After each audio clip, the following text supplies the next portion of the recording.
Assalamualaikum warahmatullahi wabarakatuh. Selamat pagi semuanya. Perkenalkan kami dari kelompok 2 ingin mempresentasikan tentang pengaruh pupuk organik dan anorganik pada tanaman kakao. Perkenalkan dengan saya sendiri Patricia Anggraini dan Syahidan Nurrohman beserta teman-teman saya yang telah berperan dalam membuat tugas presentasi ini. Judul jurnal penelitian kita kali ini adalah pengaruh kombinasi pupuk organik cair dan pupuk anorganik serta frekuensi aplikasinya terhadap pertumbuhan tanaman kakao Theobroma Cacao L belum menghasilkan. Penulisnya adalah sebagai berikut. Tujuan penelitian adalah mengetahui pengaruh kombinasi dan frekuensi aplikasi POC dan pupuk anorganik.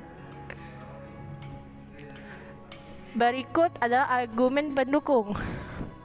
Argumen pendukungnya adalah pada umumnya unsur-unsur tersebut diperoleh dari penambahan pupuk anorganik. Hasil penelitian angka Pradipta menunjukkan bahwa pemberian pupuk urea dan TSP berpengaruh terhadap pertumbuhan kakao lindak tanaman belum menghasilkan pada tanah latosol yang ditunjukkan oleh pertumbuhan panjang dan lilit batang. Menurut Abdullah, pemberian pupuk anorganik saja bukanlah jaminan untuk memperoleh hasil maksimal tanpa diimbangi pupuk organik. Karena pupuk organik mampu berperan terhadap perbaikan sifat fisik, kimia, dan biologi tanah, yang pada akhirnya terhadap produksi kakao. Dalam penelitian ini, tanaman yang digunakan yaitu kakao dengan nama latin Theobroma Cacao L dengan umur 2 tahun berupa jenis hibrida Amazon Hulu.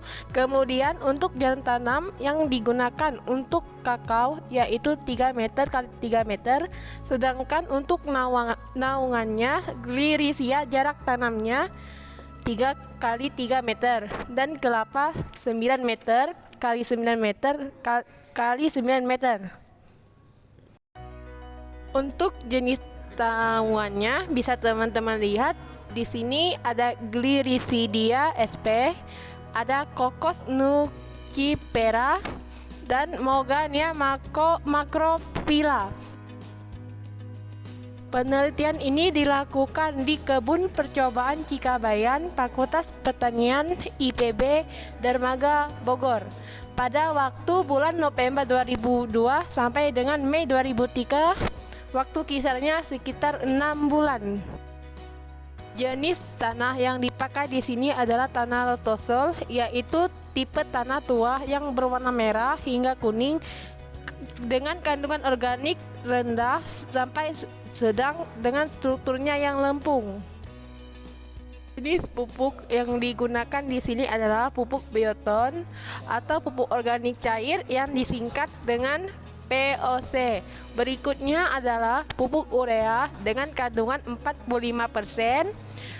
Setelah itu ada pupuk SP36 dengan kandungan 36% dan terakhir adalah ada pupuk KCL dengan kandungan 60%. Berikut ada cara pemupukan. Pemupukan dari daun dengan cara disemprot untuk organik dan ditebar untuk anorganik. Selanjutnya, untuk frekuensi pemupukan ada 2 jenis frekuensi, yaitu 2 minggu sekali dan 4 minggu sekali. Dan berikutnya ada cara pengendali organisme pengganggu tanaman dan gulma. Yang pertama adalah supracit 25 WP dengan konsentrasi 0,2%.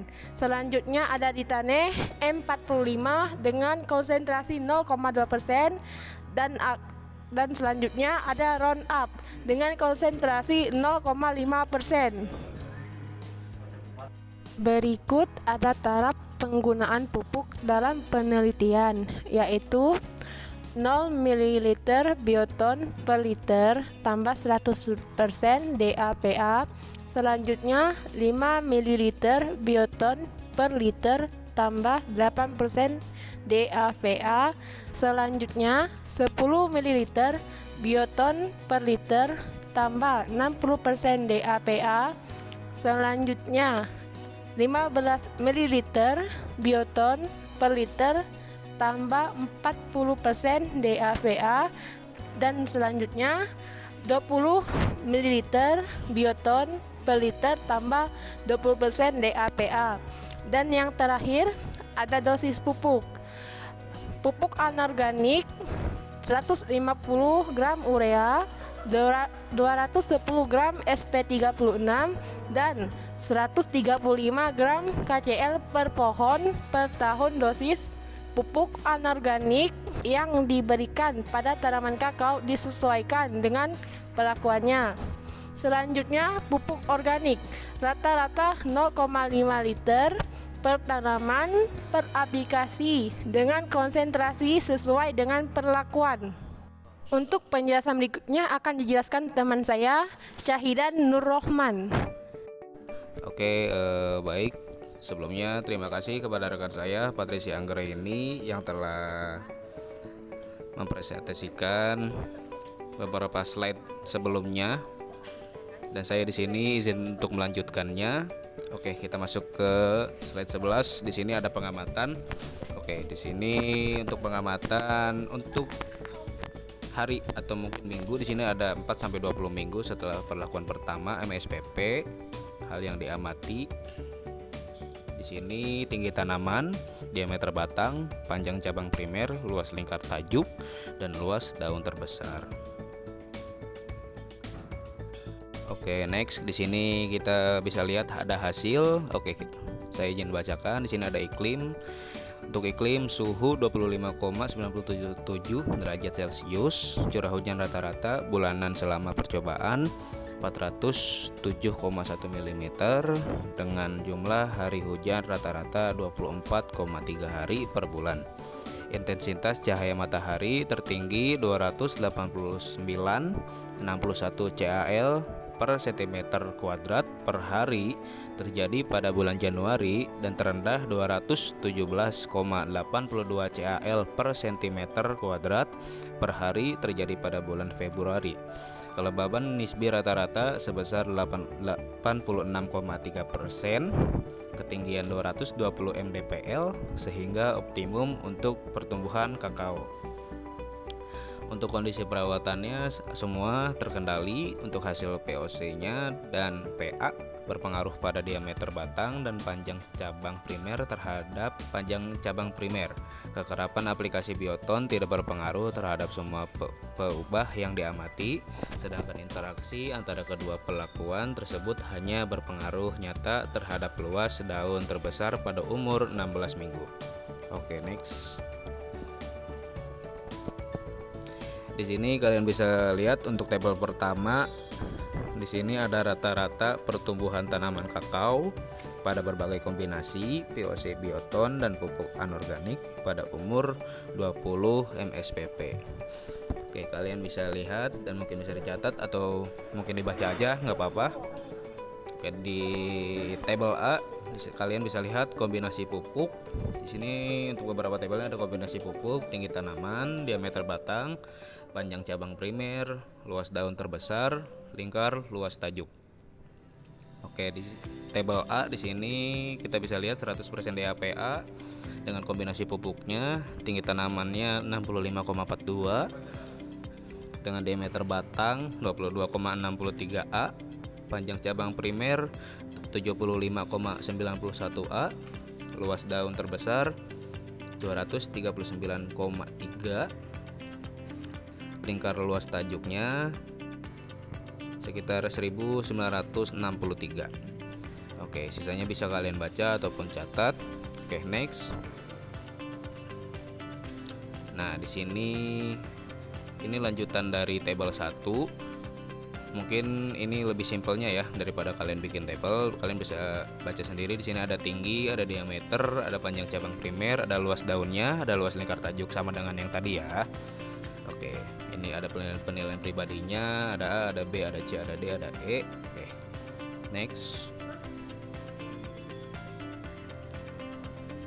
Oke, di sini kalian bisa lihat pendapat penulis.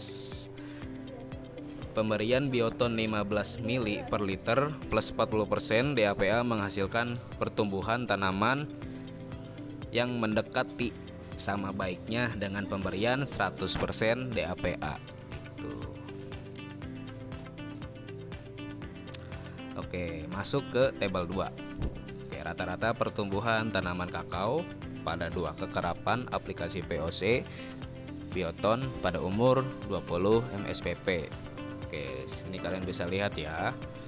Ada frekuensi aplikasi bioton, ada tinggi tanaman, ada diameter batang, ada panjang cabang primer, luas daun terbesar, dan luas lingkar tajuk. Oke, sini kalian bisa lihat ada tabelnya dan next. Oke, ini untuk pendapat penulisnya sama dengan tabel 1. Oke, untuk pemberian POC-nya bioton baik dengan frekuensi 2 minggu sekali maupun 4 minggu sekali menghasilkan laju pertumbuhan tanaman yang relatif sama. Oke, di sini bedanya dengan tabel 1 yaitu kalau tabel 1 itu hanya mendekati, jadi tidak persis sama, dan untuk tabel yang kedua ini itu persis sama ya. Jadi kalian bisa membedakannya. Oke, next. Oke, masuk ke tabel 3 ya. Membahas lebar daun umur 16 bulan MSPP dengan hasil terbesar 15 mili bioton plus 40% DAPA, frekuensi 4 minggu sekali.